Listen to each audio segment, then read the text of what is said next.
പൊന്നിൻ തിളക്കമുള്ള സത്യസന്ധതയ്ക്ക് 6 വയസ്സ്. പവൻ ഗോൾഡ്, താഴെപ്പാലം, തിരൂർ. 049424233916. അമ്മത്തണലിൽ കഴിഞ്ഞിരുന്ന മക്കൾക്ക് കോവിഡ് നൽകിയത് അനാഥത്വം. അച്ഛൻ്റെ വിയോഗവേദനയിൽ കഴിഞ്ഞിരുന്ന കൊച്ചുകുട്ടികൾക്കാണ് കോവിഡ് അമ്മയെയും എന്നേക്കുമായി നഷ്ടപ്പെടുത്തിയത്. അമ്മത്തണലിൽ കഴിഞ്ഞിരുന്ന ചിറകുമുളയ്ക്കാത്ത 3 കൊച്ചുമക്കൾക്ക് കോവിഡിൻ്റെ ക്രൂരത നൽകിയത് അനാഥത്വം. അച്ഛൻ്റെ വിയോഗവേദനയിൽ അമ്മയെ മാത്രം ആശ്രയിച്ച് കഴിഞ്ഞിരുന്ന കൊച്ചുകുട്ടികൾക്കാണ് കോവിഡ് അമ്മയെയും എന്നേക്കുമായി നഷ്ടപ്പെടുത്തിയത്.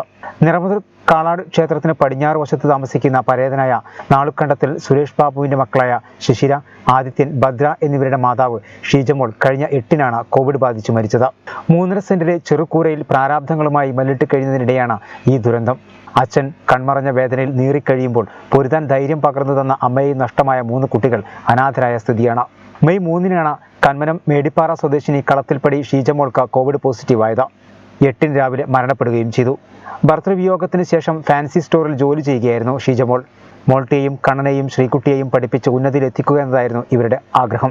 22 വയസ്സുള്ള PGക്ക് പഠിക്കുന്ന ശിശിരയും ഒരു ബാങ്കിൽ താൽക്കാലികമായി ജോലി ചെയ്തിരുന്നു. ഇതിനിടെയാണ് മഹാമാരി ഈ കുടുംബത്തെ അനാഥമാക്കിയത്. അമ്മയ്ക്ക് കോവിഡ് പോസിറ്റീവായെന്ന വിവരം അറിഞ്ഞിട്ടും വേണ്ടവിധം ശ്രദ്ധിച്ചില്ലെന്ന പരാതിയും ഇവർക്കുണ്ട്.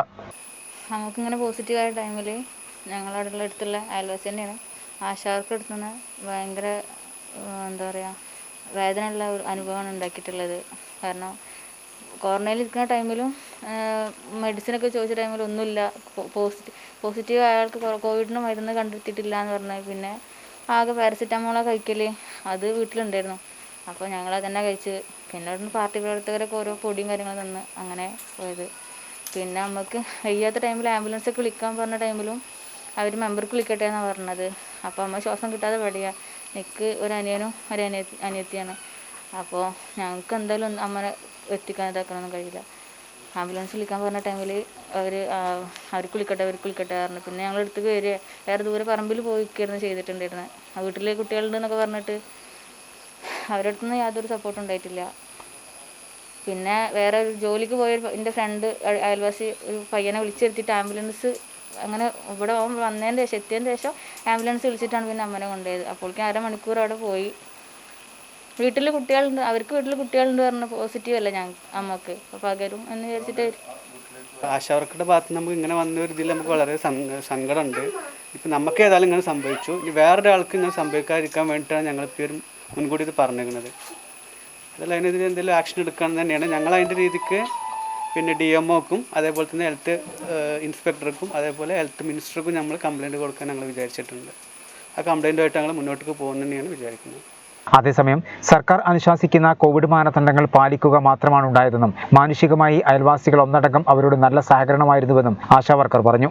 ഷീജമോള് നമ്മളെ തൊട്ട അയൽവാസി തന്നെയാണ്. അതുകൊണ്ട് നമ്മളെല്ലാ കാര്യങ്ങളും എന്നും രാത്രിയും പകലുമായിട്ട് വിളിച്ച് അന്വേഷിക്കാറുണ്ട്. അപ്പോൾ നമ്മൾ അന്വേഷിക്കുമ്പോൾ അവർ കുഴപ്പമൊന്നുമില്ല മോള് പറയൽ. മോളോ അമ്മ രണ്ടാളും സംസാരിക്കലുണ്ട്. പിന്നെ രാത്രി വിളിച്ച് സംസാരിച്ച് രാവിലെയാണ് ഒരു 8:30 ആകുമ്പോഴാണ് എന്നെ വിളിക്കുന്നത്. അവർ ശ്വാസം കിട്ടുന്നില്ല എന്ന് പറഞ്ഞിട്ട്. അപ്പോൾ പെട്ടെന്ന് ഞാൻ മെമ്പറിനെ വിളിച്ച് പിന്നെ ഇവിടെയുള്ള RRTൻ്റെ ആൾക്കാരൊക്കെ വിളിച്ച് അപ്പോൾ അവർ ആംബുലൻസായിട്ട് വന്ന് അപ്പോൾ പൾസും ഓക്സിജനും നോക്കിയപ്പോൾ പറ്റ കുറവാണ്, പൾസ് കാണുന്നില്ല എന്ന് പറഞ്ഞു. അപ്പോൾ പിന്നെ അവർ ഡോക്ടറെ അടുത്ത് കൊണ്ടുപോയി, ഹോസ്പിറ്റലിൽ കൊണ്ടുപോയി. പിന്നെ വഴിയിൽ നിന്ന് മരിച്ചെന്നാണ് പറയണത്. പിന്നെ അതിൻ്റെ മുന്നേ അവൾക്കൊരു കൗണ്ട് കുറയുന്ന അസുഖം, BP-ൻ്റെ അസുഖം ഉണ്ടായിരുന്നു.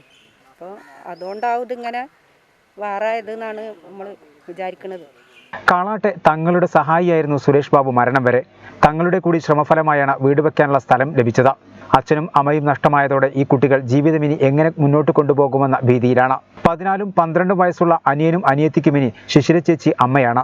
അമ്മയും അച്ഛനും നഷ്ടമായ നൊമ്പരപ്പെരുമഴ തോരാതെ പെയ്യുന്നുണ്ടെങ്കിലും നാടും നാട്ടുകാരും ചേർന്ന് നിന്ന് തണൽ തരുമെന്ന പ്രതീക്ഷയാണ് ഇവർക്കിപ്പോൾ. അവരിവിടെ വന്നു കഴിഞ്ഞാൽ നമ്മളെക്കൊണ്ട് നാട്ടുകാരെന്നുള്ളവർക്ക് ചെയ്യാൻ പറ്റുന്ന പരമാവധി കാര്യങ്ങൾ ഞങ്ങൾ ചെയ്തു കൊടുക്കും.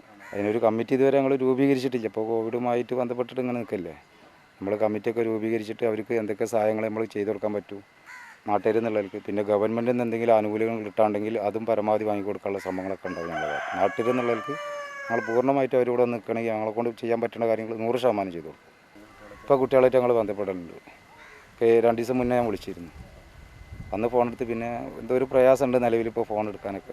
ഭക്ഷണ സാധനങ്ങൾ ഇവർ സംഘടന പല വകുപ്പിലും ഇപ്പോഴും നമ്മൾ കോവിഡുമായിട്ട് ക്വാറന്റൈനിൽ നിൽക്കുമ്പോഴും നമ്മൾ ഭക്ഷണമൊക്കെ എത്തിച്ചു കൊടുത്തിട്ടുണ്ട്. ഞങ്ങൾ നാട്ടുകാർ എന്നുള്ളവർക്ക് ഇപ്പോൾ കോവിഡ് ആയതുകൊണ്ട് പെട്ടെന്ന് ഇപ്പോൾ നമുക്ക് കയറി പോകാൻ പറ്റില്ല. അപ്പോൾ ഇതൊക്കെ കഴിഞ്ഞിട്ട് ഞങ്ങൾ ആലോചിക്കുന്നുണ്ട്, ഒന്ന് പോയിട്ട് അവരെ വിളിച്ച് കാര്യങ്ങളൊക്കെ പറഞ്ഞിട്ട് അവർക്ക് വരാൻ താല്പര്യമുണ്ടെങ്കിൽ നമ്മളിവിടെ എല്ലാവരും കൂടി കൂടിയിട്ട് അയൽവാസികളും നാട്ടുകാർ എന്നുള്ളവർക്ക് ഒരുപാട് ആളുകളുണ്ടല്ലോ, അവരൊക്കെ കൂടിയിട്ട് ഒരു തീരുമാനം എടുത്തിട്ട് നല്ല രൂപത്തിൽ ഇവിടെ നിർത്താനുള്ള ഇപ്പോൾ കല്യാണ കാര്യങ്ങളൊക്കെ വരുമ്പോൾ അതിനൊക്കെയുള്ള സൗകര്യങ്ങളൊക്കെ നമുക്ക് ചെയ്തു കൊടുക്കാന്നുള്ള